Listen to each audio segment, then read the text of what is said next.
오늘 하나님의 말씀 로마서 8장 18절부터 25절까지입니다. 로마서 8장 18절부터 25절의 말씀. 생각건대 현재의 고난은 장차 우리에게 나타날 영광과 좋게 비교할 수 없도다. 피조물에 고대하는 바는 하나님의 아들들에 나타나는 것이니 피조물이 허무한데 굴복하는 것은 자기 뜻이 아니요 오직 굴복해 하시는 이로 말미암음이라. 그 바라는 것은 피조물도 썩어짐의 종노릇한 데서 해방되어 하나님의 자녀들의 영광의 자유에 이르는 것이니라. 피조물이 다 이제까지 함께 탄식하며 함께 고통하는 것을 우리가 아나니 이뿐 아니라 또한 우리 곧 성령의 처음 익은 열매를 받은 우리까지도 속으로 탄식하여 양자될 것 곧 우리 몸의 구속을 기다리느니라. 우리가 소망으로 구원을 얻었음에 보이는 소망이 소망이 아니니 보는 것을 누가 바라리요. 만일 우리가 보지 못하는 것을 바라면 참음으로 기다릴지니라. 아멘. 할렐루야. 우리 하나님 참 좋으신 하나님이십니다. 아멘. 지금 이 시간도 하나님의 은혜와 평강이 여러분들과 여러분들의 가정과 직장과 사업장 그리고 여러분들 자녀들까지 하나님의 은혜가 흐르고 넘치도록 채워지길 주의 이름으로 축원합니다. 자, 우리 따라합니다. 나는 예수님 안에서 모든 사람들을 이해하고 용서하고 사랑하겠습니다. 자, 우리 말씀 선포의 기도 드립니다. 나사렛 예수 이름으로 명하노니 내 안에 가난의 영, 채무의 영은 떠나갈지어다. 내 앞에 하나님의 축복을 가로막는 모든 악한 영들은 속히 떠나갈지어다. 내 죄로 인하여 나를 떠나갔던 모든 영권, 인권, 물권은 속히 회복되어 돌아올지어다.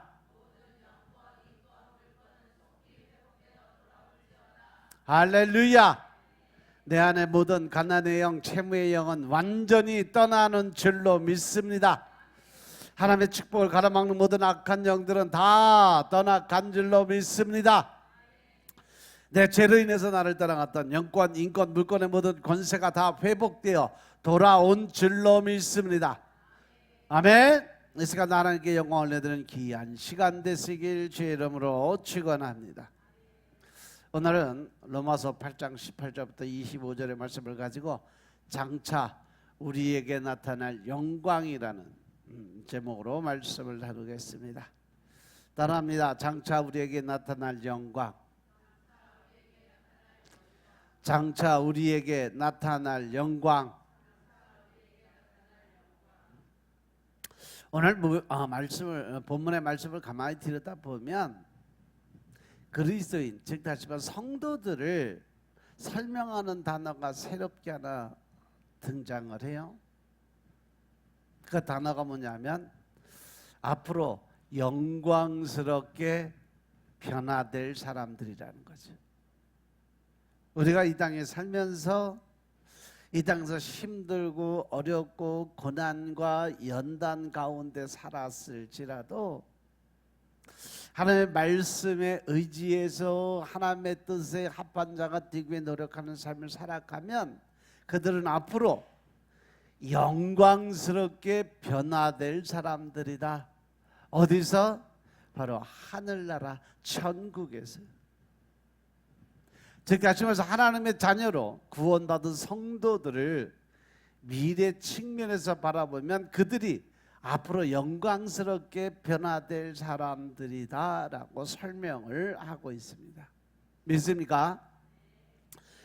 그래서 구원을 이렇게 돌아보면 한 세 가지 정도 생각할 수가 있는데, 과거는 하나님 앞에서 아무런 값이 없이 살아가는데 하나님께로부터 의롭다 칭함을 받는 칭의의 구원의 삶을 살았어요. 우리가 하는 것은 죄 지은 것밖에 없고 또 죄된 인생으로 태어나서 이 땅에 살아가면서 자기 욕심과 의를 드러내며 죄를 지을 수밖에 없는데도 불구하고 예수 그리스도를 통해서 우리가 변화되는 삶을 가지면 하나님께서 우리를 너는 이제 죄인에서 의인으로 바뀌었어 라고 죄인의 삶에서 의인의 삶으로 바꿔주는 과정을 칭의라고 설명을 해요. 그리고 두 번째는 뭐냐? 현재 칭년에서 구원은 그리스도와 함께 죽고 부활의 생명으로 살아가는 성화의 구원이에요. 즉 우리가 과거에 죄인으로 살아갔던 그 삶 속에서 이제 우리가 예수 그리스도를 만났어. 그래서 그 예수님을 만나고 구속과 대속의 은혜로 우리가 이제 완전히 변화된 삶을 살아가는 거죠. 그래서 우리가 이 땅에 살아가면서 한번 변화됐다고 해서 그것이 계속 지속되는 것이 아니라 세상의 공주의 권세 잡은 자들이 계속 우리를 공격을 해 들어와요. 그러므로 인해서 우리는 또 죄를 지을 수밖에 없는데 그 죄를 회개함으로 인해서 다시는 죄를 짓지 않기 위해서 노력하는 삶을 뭐라 그런다? 성화라 이야기를 한다. 그래서 그 성화의 구원을 의미하고 있어요. 로마서 1장 8절부터 8장 17절까지는 칭의의 구원과 성화의 구원을 말씀으로 지금 기록해 놨는데 로마서 1장 1절부터 로마서 1장 18절부터 4장 25절까지는 칭의의 구원, 우리가 하나님께 의롭다 칭함을 받을 수 있는 것을 설명한 것이 바로 4장 25절까지예요. 그리고 로마서 5장부터 8장 17절까지 이것은 바로 우리가 예수님을 믿고 그 예수님 안에 들어와서 어떻게든지 말씀을 지키고 거룩한 삶을 살기 위해서 내가 거룩하니까 너희도 거룩하게 살아야 된다라고 하신 하나님의 말씀처럼 우리가 거룩한 삶을 살기 위해서 열심으로 노력하는 과정을 성화의 과정이라 그래요. 그래서 5장 1절부터 8장 17절까지는 성화의 구원을 의미합니다. 그리고 오늘 본문은 이 8장 18절부터 25절의 말씀은 구원의 미래적인 측면에서 설명을 하고 있는 거죠. 우리가 앞으로 영화롭게 되는 영화의 구원을 설명하고 있어요. 그래서 구원받은 성도들은요, 그리스도의 영광스러움과 함께 영광스럽게 변화가 된다. 어떻게? 예수 그리스도의 구속과 대속의 은혜로 또 보혈의 피의 공로로 우리는 하나님의 백성으로 인정받고 그 하늘나라에서 영원히 거할 수 있는 영화의 구원을 설명을 하고 있어요. 우리가 하나님의 자녀가 되고 하나님의 자녀들이 누릴 수 있는 영광이 있습니다. 우리는 원래 하나님의 영광을 가진 존재로 지음을 받았어요. 처음에 하나님께서 흙으로 사람을 이렇게 지어놓고 그 코에 하나님의 영인 생기를 불어넣어줬어요. 그래서 그 생기가 살아있는 기운이 내 안에 들어와서 그것이 뭐가 됐다고 그랬어요? 사람 안에 들어와서 그것이 생영이 된지라. 살아있는 영으로 하나님의 살아있는 기운이 내 안에 사람으로 들어오니까 그것이 바로 살아있는 영으로 된 거죠. 근데 이 생명은, 하나님의 영은 인간의 눈으로 도저히 볼 수도 없고 찾을 수도 없고 알 수도 없는 거다. 그것은 오직 예수 그리스도를 통한 성령님을 통한 하나님의 알려주심이 없으면 절대로 알 수 없는 거예요. 그래서 흔히 사람들이, 우리들이 이야기하는 것이 이 생기, 생명을 뭐라고 표현을 하냐? 사람의 마음이다라고 표현을 해요. 그래서 모든 하나님께 지음을 받은 사람들 안에는 반드시 있어야 될 것이 뭐다? 마음이라는 거죠. 그것은 뭐 이단을 섬기고 우상을 섬기고 또 예수님을 믿고 안 믿고 그것이 문제가 아니라 이 땅에 살아 숨쉬는 모든 사람들은 다 하나님의 피조물이다. 아멘. 그들은 다 하나님의 영을 가지고 있는 자들이에요.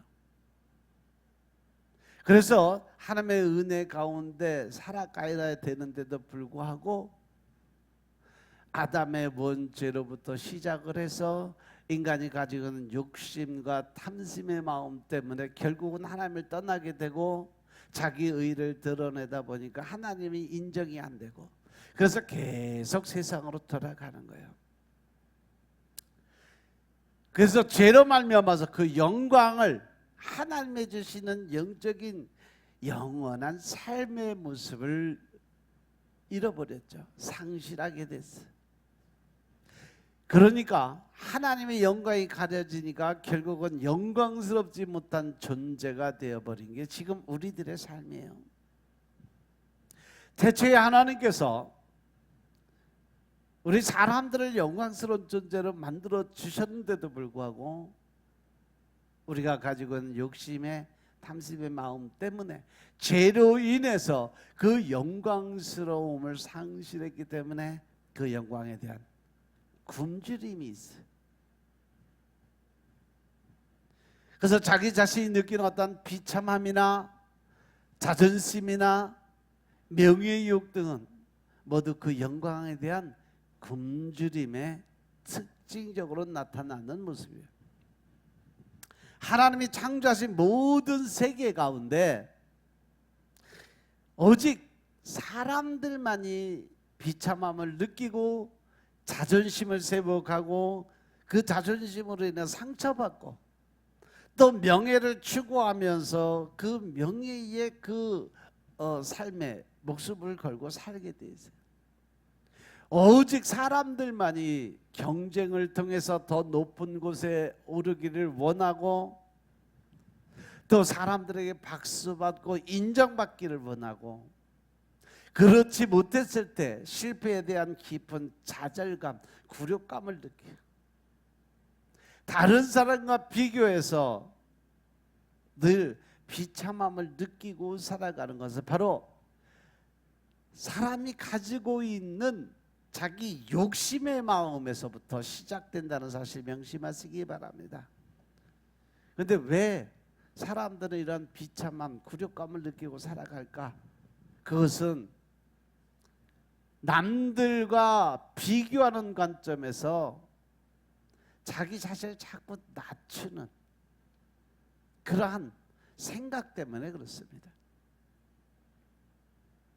우리는 이 땅에 태어날 때부터 이사야서 43장 말씀에 보면 내가 너를 가장 보배롭고 존귀하게 너를 지었노라라고 말씀하세요. 우리는 이 땅에 태어날 때 원래 가장 보배롭고 존귀한 존재로 하나님께서 인정해 주시는 존재로 태어났어요. 그런데 죄가 내 안에 들어옴으로 인해서 결국 남들보다 나아지고 싶은 욕심이 생기고 높아지려는 욕심이 생기고 좀 더 남들보다 잘나고 싶은 욕심이 생겼어요. 그 욕심의 마음을 가지고 남들과 비교를 해보니까 내 스스로가 남들보다 못하다는 생각, 즉 자신감이 결여된 마음에서 그것은 바로 내 안에 뭐가 있기 때문에 죄의 마음이 있기 때문에 그래서 그 마음이 점점 나약해져요. 하나님께서도 말씀하신 것처럼 하나님이 사람에게 주신 마음은 두렵고 떨리는 마음이 아니라 어떠한 마음이다? 담대한 마음이니까 우리는 모든 것에 대해서 전능자 하나님이 내 안에 계심으로써 나는 뭐든지 할 수 있다, 하면 된다, 해보자. 이 도전적인 정신을 가지고 살아가야 되는데 불구하고 내 안에 죄가 있으니까 그거에 대한 의심과 불신이 생겨요. 그래서 늘 이것이 될까 안 될까, 안 되면 어떡하지, 또 그러한 생각과 의를 가지고 살아가니까 늘 불안과 초조한 마음이 들어가고 그것으로 인해서 우리는 담대함을 잃어버리는 거죠. 그래서 내 스스로가 남들보다 못하다는 생각을 갖게 되고 스스로 비참함을 느끼고 살아가는 거예요. 최소한 하나님을 믿는, 예수 그리스도를 믿는 여러분들은 남들과 비교하고 자기 스스로를 낮추고 깎아내리는 그러한 삶을 살지 않길 주의 이름으로 축원합니다. 아멘. 주님이 우리에게 주시는 것은요, 바로 담대함이요. 하나님이 우리를 가장 보배롭고 존귀한 존재로 만들어놨으니까 내 스스로가 내가 가장 보배롭고 존귀한 존재로 살아가지 않으면 결코 나는 하나님의 자녀로 살 수 없다는 결론이 나와요. 그래서 우리가 스스로 내가 위대한 존재라는 것을 인정하고 받아들이고 살아가야 될 줄로 믿으시기 바랍니다. 그러면 그러한 위대함은 어디서부터 올까? 파스칼이 이야기하기를 인간이 비참함을 느끼는 것이 곧 위대한 존재라는 증거다라고 역설적으로 얘기를 했어요. 인간은 원래 영광스러운 존재로 지음을 받았는데 그 영광을 잃어버렸어요. 무엇 때문에? 아담의 욕심 때문에, 하와의 욕심 때문에. 그 영광은 오직 하나님만 회복시켜 줄 수 있는데 하나님을 의지하지 않고 내 스스로 어떻게 해결을 해보겠다, 또 내 스스로 이 문제를 해결하겠다라고 스스로 나서고 다른 사람들로부터 회복하려고 하는 노력을 하니까 문제가 된다는 거죠. 하나님을 의지하는 것이 아니라 나를 의지하고 주위의 사람들을 의지해서 그 문제를 해결하려고 하다가 보니까 점점 더 어려운 문제들이 생긴다는 거예요. 그것이 바로 명예욕이고 비참함, 자존감의 상실되는 거고 열등감으로 표현이 되는 것임을 깨달으시기 바랍니다. 본래 우리가 얼마나 영광스러운 존재였음을 알고 죄로 말미암아 영광은 잃어버렸지만 예수 그리스도의 십자가와 부활을 통해서 구원받은 성도들에게 주어지는 영광을 믿고 깨닫고 체험을 한다면 이 세상에서 헛된 영광을 구하지 않고 살 수 있다는 거죠. 자기 욕심을 버리고 살 수 있는 길이 열린다는 거죠. 이 세상에서 원하는 영광에 목마른 삶을 살지 않아도 된다는 겁니다. 세상 살아간다는 세상의 사람들은요, 끝없이 자기 욕구를 채우기 위해서 자기 욕심의 만족을 위해서 끝없이 노력하는 삶을 살아가지만 하나님을 믿는 하나님의 백성들은 나보다는 남을 먼저 생각할 수 있는 삶을 살아야 되고 또 예수님처럼 성령님이 인도하고 이끌어 주시는 대로 순종하고 복종하는 삶을 살아갈 때 절대 그 안에 욕심과 탐심의 마음이 있는 것이 아니라 모든 것을 움켜쥐고 내 거라고 하는 것이 아니라 다 나누고 베풀 수 있는, 손바닥을 피고 살 수 있는 삶을 살아가게 되어 있다는 거죠. 그래서 세상의 욕심에 탐심에 목마른 자들이 아니라 늘 나누고 베푸는 삶을 통해서 자기 만족의 하나님의 나라의 영광을 위한 삶을 통해서 하나님을 기쁘게 해드릴 수 있는 그러한 삶을 살게 되어 있습니다. 아멘. 그래서 우리가 사망과 지옥의 형벌에서 건짐을 받는 것은 구원의 시작에 불과한 겁니다. 구원의 끝이자 절정은요, 그 하나님의 백성으로 인정받고 이신칭의와 성화의 과정을 통해서 영광스러운 자리에 올라가는 그 사람들의 절정의 모습은 바로 하나님께 영광스러운 자리로 갈 수 있는 인정을 받는 것입니다. 의롭다 함을 받는 구원에서 영화롭게 되는 구원으로 나아가는 그러한 과정입니다.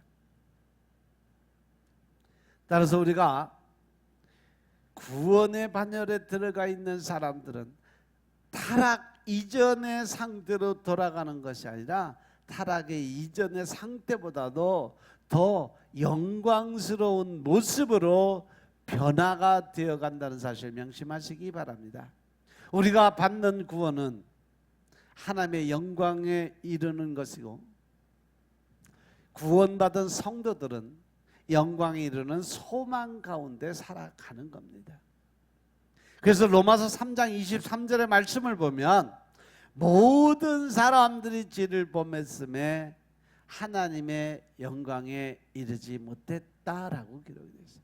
우리가 죄를 지으면 하나님 나라에 갈 수 없다라는 말씀이에요.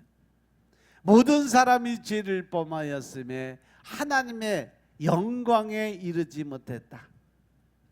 이 죄의 문제가 해결되지 않냐면 우리는 영광스러운 자리에 올라갈 수 없다는 사실 명심하시기 바랍니다.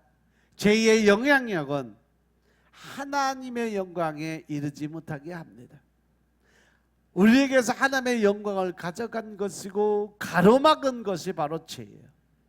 그래서 우리가 매일 하나님 앞에 예수님의 이름으로 이해하고 용서하고 사랑하겠다라고 고백을 하고 또 말씀을 선포하면서 모든 이 죄의 문제 또 하나님의 영광 축복을 가로막는 사단의 권세를 다 물리치는 대적 기도를 드리는 이유는 바로 하나님의 의를 드러내고 또 하나님의 나라 영광의 삶을 살기 위한 준비 과정인 것임을 깨달으시기 바랍니다.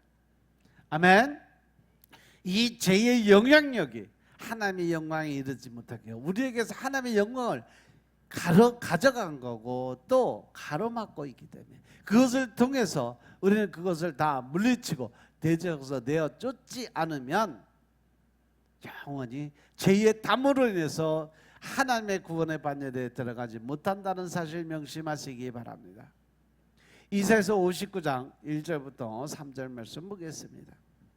이사야서 59장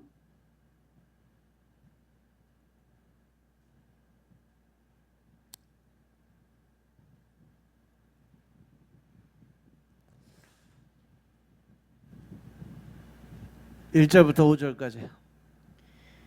여호와의 손이 짧아 구원치 못하심도 아니요 귀가 둔하여 듣지 못하심도 아니라 오직 너희 죄악이 너희와 너희 하나님 사이를 내었고 너희 죄가 그 얼굴을 가리워서 너희를 듣지 않으시게 함이니 이는 너희 손이 피해 너희 손가락이 죄악에 더러웠으며 너희 입술은 거짓을 말하며 너희 혀는 악독을 바람이라.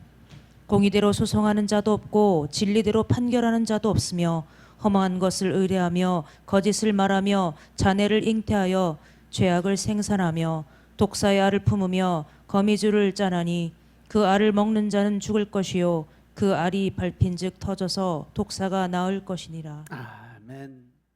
할렐루야. 하나님의 구원론에 대해서 아주 자세하게 설명해 놓은 자리가 바로 이사야서 59장이에요. 하나님의 손이 짧아서 우리를 구원하지 못한 것도 아니고 하나님의 귀가 어두워서 우리의 기도를 듣지 못한 것도 아니다라고 말씀하세요. 하나님께서 우리를 구원하지 않는 이유는 오직 너희 죄악이 너희와 너희 하나님 사이를 내었고 너희 죄가 그 얼굴을 가리워서 너희를 듣지 않으시게 함이라. 왜? 너희 손에 피, 너희 손가락이 죄악에 더러워지고 너희 입술은 거짓말을 말하며 너희 혀는 악독함을 바라기 때문이다. 저는 늘 가끔 어떤 일이 생길 때마다 이 말씀을 참 묵상을 참 많이 해요. 공의대로 소송하는 자도 없고 진리대로 판결하는 자도 없고 허망한 것을 위해서 거짓을 말하며 잔해를 잉태하며 죄악을 생산하고 독사의 알을 품으며 거미줄을 짜나니 마음속에 독한 악독한 마음을 품고서 말을 하니까 그 말이 어떻게 독한 그러한 말이 튀어날 수밖에 없게 만든다는 거예요. 우리가 마음속에 선한 마음을 먹고 선한 영향력을 가지면 선한 말들이 나가서 모든 사람들을 살리는 일에 쓰임을 받지만 그 마음속에 악한 마음이 있으면 그 독사의 알을 품고 거미줄처럼 줄줄줄줄 계속 나오는데 그것은 뭐예요? 사람을 죽이는 그러한 영적인 모습을 나타내고 있어요. 그래서 그 알을 먹는 자, 즉 그 말을 듣는 자는 죽게 된다라고 말씀하시는 거죠. 예수님께서도 하나님의 제자들, 하나님의 그 일꾼들에게 주시는 권세가 바로 믿는 자들의 표적을 나타내시면서 귀신을 쫓아내고 새 방언을 말하고 무슨 독을 마실지라도 해함이 없게 된다는 것은 바로 어떠한 이러한 독한 말을 들어도 절대 거기에 동요되지 않을 것이며 누구처럼 약국에 가서 독약 사다 줄 테니까 먹고 죽나 안 죽나 확인해 보자 이따위 소리 하지 말고 마귀 사단이 어떠한 말로 된 공격을 하더라도 절대 거기에 동요되지 않고 흔들리지 않는 믿음을 갖게 될 것이며 병든 자에게 손을 얹고 기도하면 낫는 역사가 일어나게 될 거다라고 말씀하신 거예요. 이 독사의 알을 품고 거미줄을 짠다는 것은 그만큼 그 마음속에 이 독한 뱀의 독 같은 그러한 것을 가지고 내어 뿜으니까 듣는 모든 사람들이 다 상처받고 아프고 결국은 그 영이 죽게 되는 사건이 벌어진다는 거죠. 그 알이 밟힌즉 터져서 독사가 나올 것이라. 결국 그러한 사람들 건드리면 폭발하면 모든 사람들이 다 죽게 되는 일들이 생긴다. 우리가 과연 나는 어떠한 모습으로 지금 하나님 앞에 서 있는지 돌아보시기 바랍니다. 그래서 구원이라는 것은 죄로부터 건짐을 받는 것이고 다시 하나님의 영광에 이르게 되는 것이 바로 이 영광에 이르게 되는 것을 믿고 바라는 것이 바로 신앙이고 그것이 믿음이다. 영광에 이르는 소망으로부터 승리는 우리가 이 소망 가운데 구원을 받았기 때문에 그렇습니다. 그러나 눈에 보이는 소망은 소망이 아니야. 눈에 보이는 것을 누가 소망을 하겠느냐. 로마서 8장 24절에 보면 우리가 소망으로 구원을 얻었음에 보이는 소망이 소망이 아니 보이는 것을 누가 바라리요. 만일 우리가 보지 못하는 것을 바라면 참음으로 기다릴지니라. 보지 못하는 것을 바라면 즉 천국의 소망을 갖고 살아가는 입장이라면 어떻게 끝까지 참고 견디며 하나님의 때를 기다릴 줄 알아야 된다라는 말씀이에요. 믿으시면 아멘 합시다. 소망 가운데 구원을 받았다는 것은 의롭게 되고 영광스럽게 되는 모든 과정에서 우리는 영광이 이르는 소망 가운데 살아간다는 의미예요. 그런데 이 영광이 이르는 과정에 있는 사람들에게 따라오는 것이 있어. 하늘나라의 영광에 들어가기 전에 반드시 거쳐야 될 것이 뭐다? 고난의 길이다. 고난이라는 거예요. 로마서 8장 17절의 말씀 보면 그리스도와 함께 영광을 받을 것인데 그리스도와 함께 영광을 받기 위해서 우리가 해야 될 것은 뭐다? 그분과 함께 고난을 받아야 된다. 할렐루야. 그리고 오늘 본문 18절 말씀은 현재 고난, 현재의 고난은 하고 시작을 해요. 현재 고난 앞으로 우리에게 나타날 영광과 좋게 비교할 수 없다라고 설명을 하고 있어요. 바로 우리가 가지고 있는 믿음에서 바라보는 영적인 눈으로 볼 수 있는 천국의 소망, 그것을 바라볼 수 있는 것은 이 땅에 살아가는 아무리 큰 부귀 영화와 절대 비교할 수 없을 정도로 엄청나게 크고 화려하고 아름다운 삶을 살 수 있게 될 것이다 라고 얘기하는 거예요. 그래서 여기서 시제, 현재는요, 이 시점이 아니라 이 세대, 우리가 살아가는 이 세대, 이것이 바로 현재예요. 이 세대는 악한 세대고 종말을 향해 나아가고 있는 세대를 의미하고 있어요. 그래서 현재 지금 받는 고난은 장차 나타날 영광과 비교할 수 없을 정도로 그렇게 아무것도 아니라는 거예요. 그래서 앞으로라는 것은 이 세대가 끝난 이후 하나님이 우리에게 허락하시는 새 하늘과 새 땅, 계시록 21장의 말씀처럼 예수 그리스도께서 영광 가운데 다시 오심으로 시작되어온 그러한 신세계, 새로운 세계를 의미하고 있습니다. 내가 새 하늘과 새 땅을 보니까 바로 여기가 신천지입니다. 새 하늘, 새 땅, 새 신자, 하늘 천자, 땅 지자, 신천지.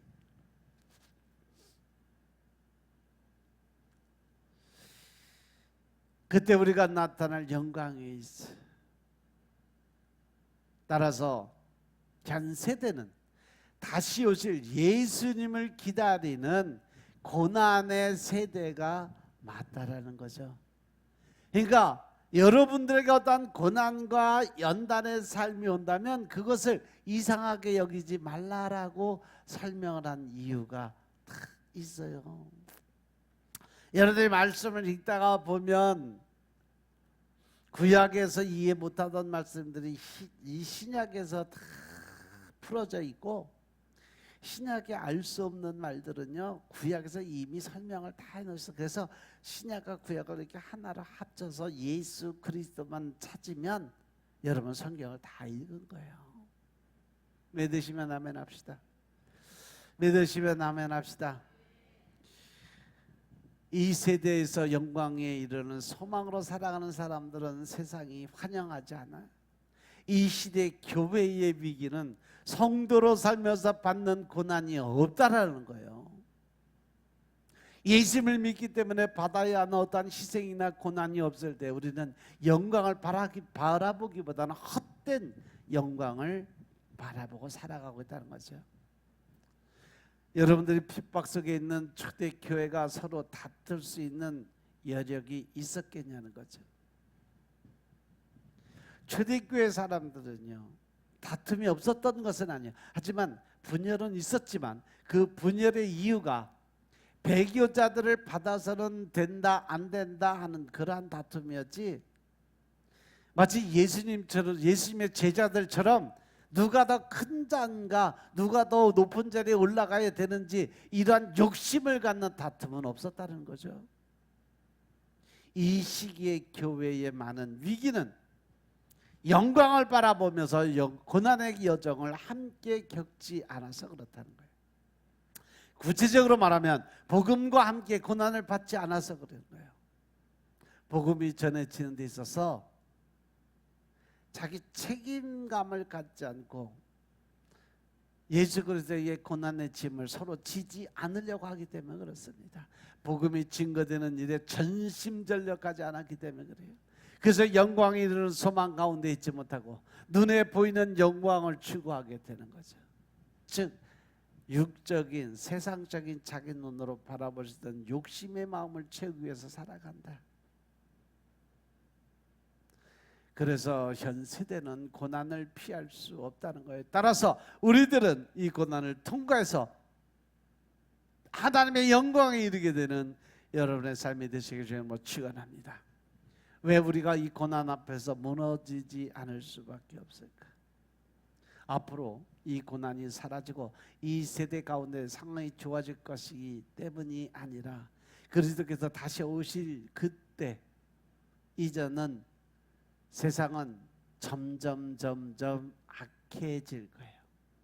계시록의 말씀도 그렇고 또 모든 종말론에 대해서 구약서부터 시작의 말씀 전체적인 것을 보면 마지막 때가 되면 이 세상은 점점 악해진 마귀 사단이 권세를 잡는 공중의 권세 잡은 자들이 활동을 하는 그러한 세대로 변하게 될 거다라고 말씀하세요. 과학 기술이 발달하고 교육기관이 좋아지고 경제가 좋아지면 사람들이 더 선해지고 착해지고 훌륭해질 거라고 생각하는데 절대 그렇지 않다. 착각하지 말라는 거죠. 왜? 인간이 가지고 있는 자아적 욕심, 즉 마귀 사단에게 공중의 권세 잡은 자들에게 잡힌 사람들은 이 욕심의 마음은 끝이 없는 거예요. 더 좋은 것, 더 나은 것, 더 편한 것, 늘 새로운 더 좋은 것들을 찾기 위해서 끝없는 욕심과 탐심의 마음을 갖고 살아가요. 그래서 마태복음 24장의 말씀 보면 예수님이 말씀하시는데 마태복음 24장 10절부터 14절의 말씀을 보면 많은 사람이 시험에 빠져 서로 잡아주고 미워하고 거짓 선지자들이 많이 일어나서 많은 사람을 미혹과 유혹하게 될 것이고 또 불법이 성하게 되므로 많은 그 사람들의 사랑이 즉 여기서 사랑은 하나님의 말씀, 하나님의 은혜, 하나님이 주시는 그 어떤 축복의 모든 권한들이 다 사라지게 될 것이고 더 나아가서 끝까지 그 모든 환난과 연단을 끝까지 견뎌야만 구원을 받게 될 거다라고 말씀하세요. 그래서 이 천국 복음이 모든 사람들의 증거되기 위해서 온 세상에 전파되리니 세상에 정말 마지막 끝이 오게 되는 증상이 바로 여기서 나타난다라고 설명을 해줘요. 우리가 이 세대 가운데 예측할 수 있는 것은 고난밖에 없다라는 거죠. 세상은 좀 더 나아지기는커녕 죄와 고통과 갈등과 전쟁과 지구가 요동치는 지진과 수많은 자연재해 악한 일들이 점점 더 크게 일어날 것인데 이것을 가장 잘 설명해 준 것이 바로 계시록 말씀이에요. 요한계시록은 이 세대가 짐승들로 비유할 수 있는 원수들에 의해서 사로잡혀 있고 고난에 처해 있다라고 말씀하고 있어요. 그들의 활동은 미래에 일어날 것이 아니라 이미 시작되었고 점점 더 악한 형태로 나타나게 될 거니까 너희들은 항상 어떻게 해서 깨어서 뭘 해라? 기도하라.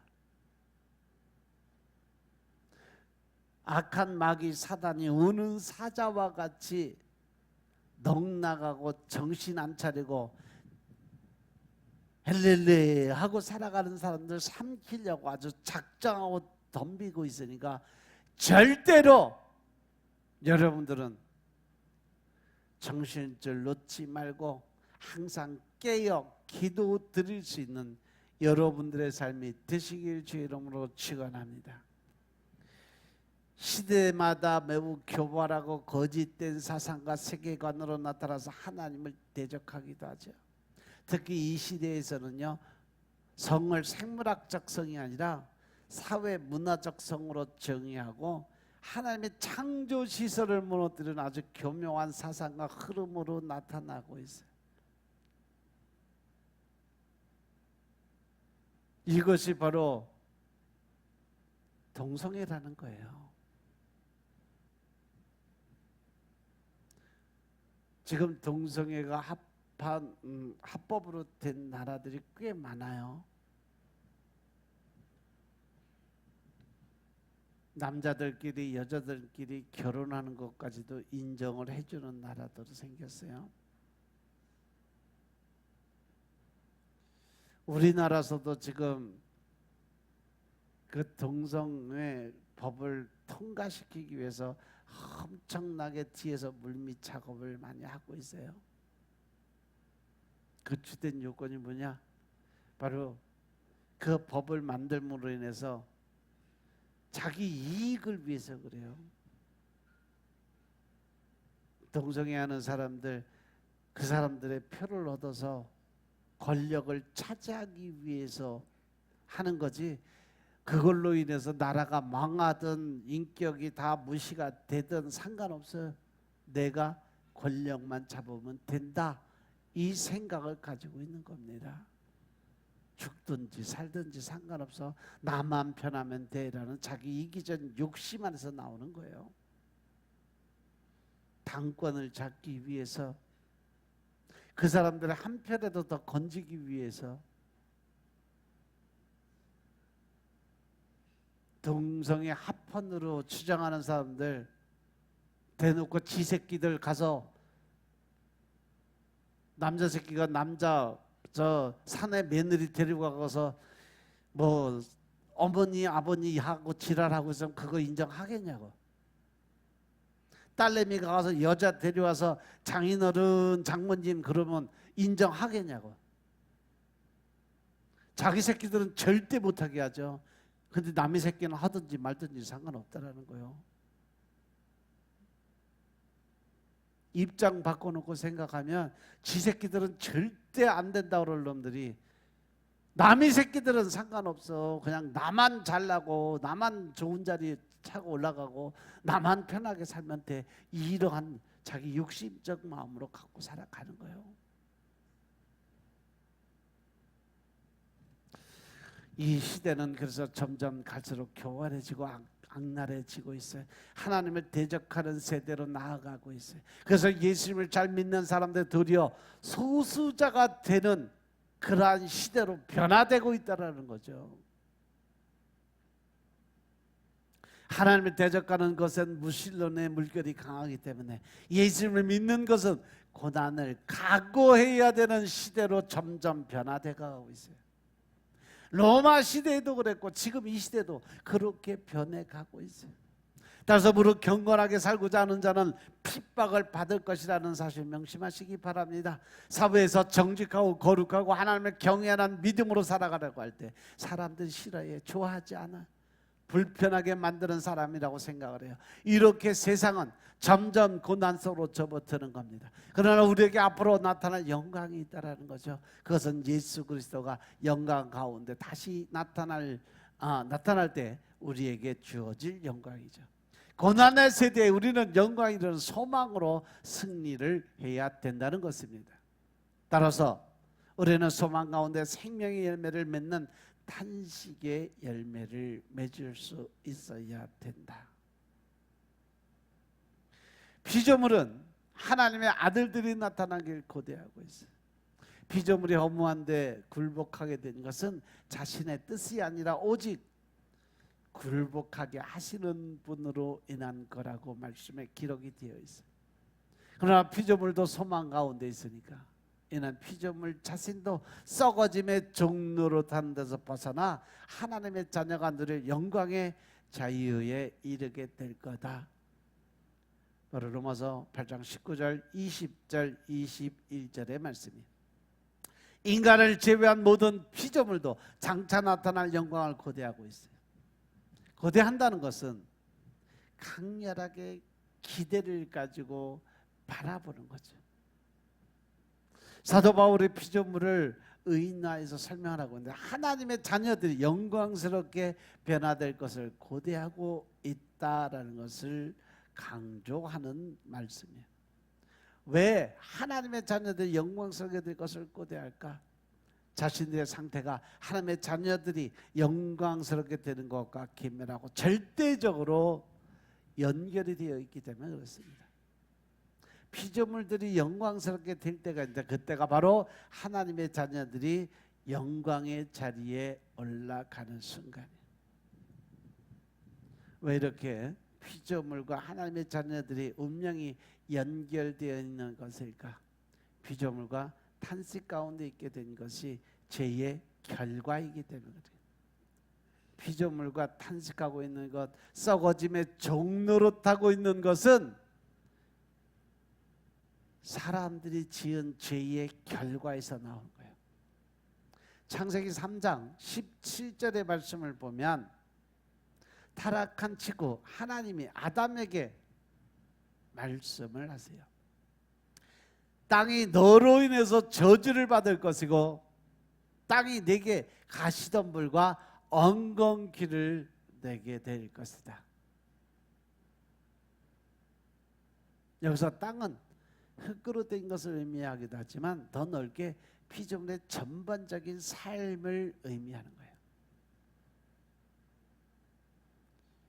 땅이 너로 인해서 저주를 받는다는 것은 우주 만물의 모든 삼라만상 전부를 뜻하는 것도 있지만 이 땅의 본질이 뭐예요? 흙이에요. 그 흙으로 만든 네가 인간에게 주는 저주의 말씀도 포함이 되어 있다는 거죠. 그래서 이 우주 만물의 모든 것이 사람, 인간들로 통해서 저주를 받아서 네가 저주받은 것처럼 이 만물도 저주받아서 고통 속에 살아가게 될 거다. 그래서 그 고통의 몸부림이 지금 엘니뇨 현상으로 지금 이 시대에 나타나고 있는 거예요. 그러면 이러한 현상은 곧 어느 때를 의미한다? 마지막 때를 의미한다. 이 지구에 몸살이 시작되면 마태복음 24장에 나와 있는 것처럼 각 곳에 전쟁과 기근과 지진이 세계 전처에서 각자 다 나타나게 될 거다. 근데 지금 이 시대 어때요? 말씀에 나와 있는데 그대로 되고 있어요. 한쪽에서 전쟁이 일어나죠. 한쪽에서는 비가 엄청나게 와서 막 몇십만 명 수재미 나죠. 한쪽에서는 폭염 때문에 다 사람이 목말라 죽어가고 있죠. 지진이 일어나서 땅이 갈라지고 사람들이 그 속으로 묻혀 들어가는 그러한 데가 수도 없이 많이 일어나고 있어요.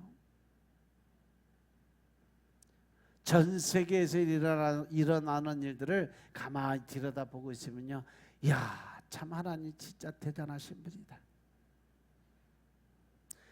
벌써 몇천 년 전에 하나님께서는 이 모든 것을 예언하고 앞으로 되어질 일들에서 아주 세세하게 설명까지 다 해놓으셨어요. 중세시대에 일어날 일들은요, 다니엘서를 보면 아주 정확하게 기록이 되어 있어요. 알렉산더 대왕이 전 세계를 지배할 것과 그 알렉산더 대왕이 죽으면서 네 개로 갈라졌다가 결국 하나로 통합된다는 것까지 역사서를 보면요, 성경 말씀이 진짜 신기하게 딱딱 맞아 들어가요.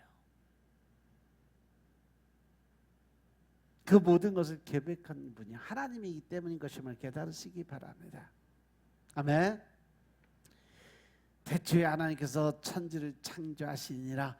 여기서부터 천지는 우리가 눈으로 보는 하늘과 땅을 의미하는 것만 아니라 보이지 않는 모든 세상과 보이는 모든 세상을 하나님이 창조하셨다는 의미인 것처럼 땅이 저주를 받는다는 것은 피조물의 하나님의 전반적인 저주가 임했다라는 것을 설명해 주는 거예요.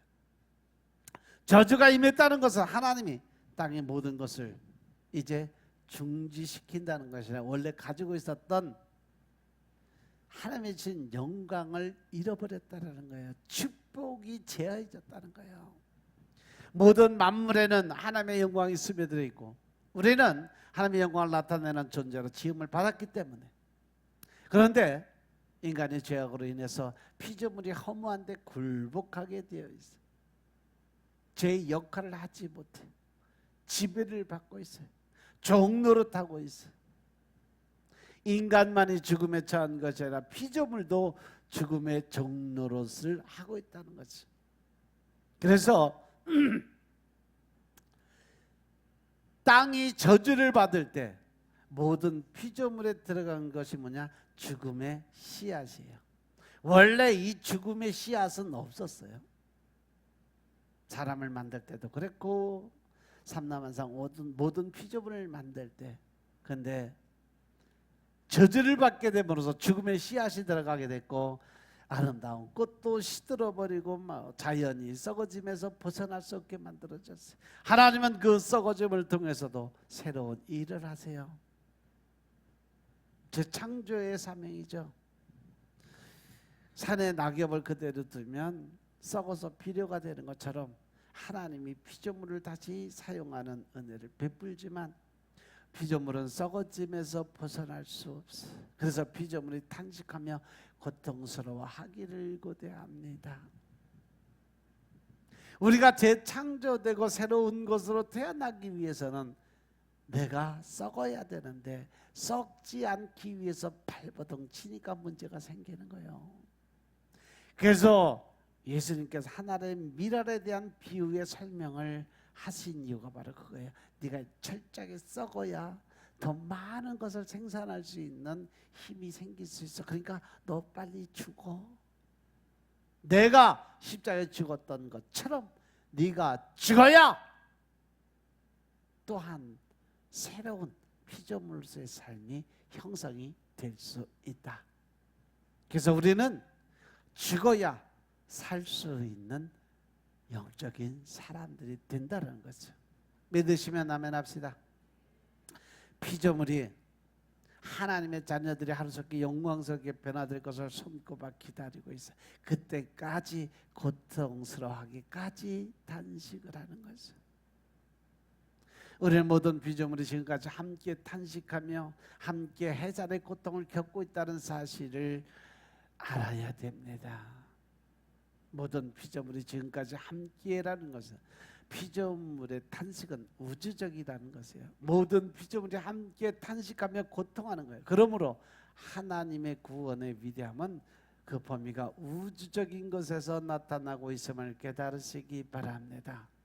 아멘.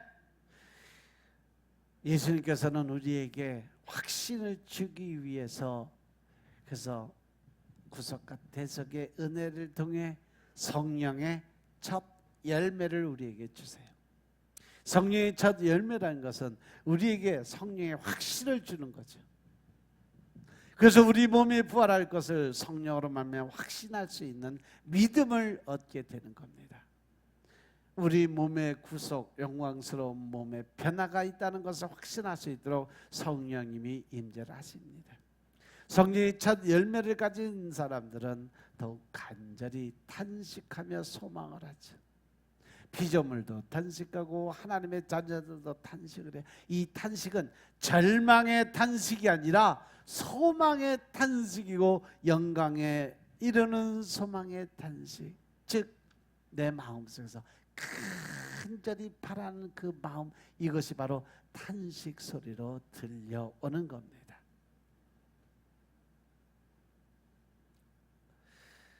성령님은 탄식하며 우리가 그 영광을 소망하게 하시는 분입니다. 복음을 알지 못하고 예수님을 믿지 않는 사람들은 소망이 없어요. 소망이 없기 때문에 탄식도 없습니다. 그저 세상의 즐거움만을 찾을 뿐입니다. 그러나 하나님의 자녀들은 영광이 이르는 소망이 있기 때문에 이 세상에 소망을 두지 않아요. 이 세상을 바라보며 오히려 탄식하는 마음을 갖습니다. 영원한 영광에 이르는 소망을 가진 사람들은 이 세상에서 영향을 미치며 살아갈 수 있다는 거죠.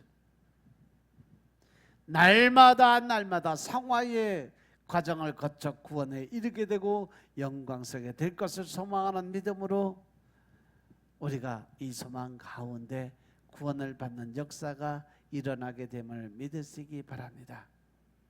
우리가 구원을 받는 자라면 있어야 할 것이 바로 날마다 성화의 과정, 늘 내가 새롭게 변화되는 거룩한 삶을 위해 노력하는 삶을 살아야 되는 것이고, 하늘나라의 영광스러움을 바라보며 살아갈 수 있는 믿음의 소망을 가진 자로 살아가야 된다는 사실 명심하시기 바랍니다.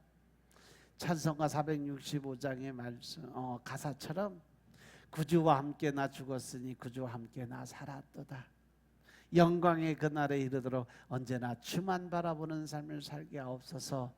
기도드리며 살아가는 한 주간 되시길 주의 이름으로 축원합니다. 아멘. 기도드리겠습니다. 아버지 하나님 감사드립니다.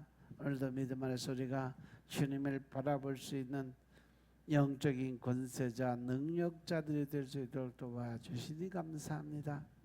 늘 신령과 진정의 마음으로 하나님 나라의 군사가 되게 하여 주시고 우리가 바라고 믿고 따라가는 모든 것이 오직 성령님의 인도하심에 따라 살아갈 수 있도록 주여 축복하옵소서.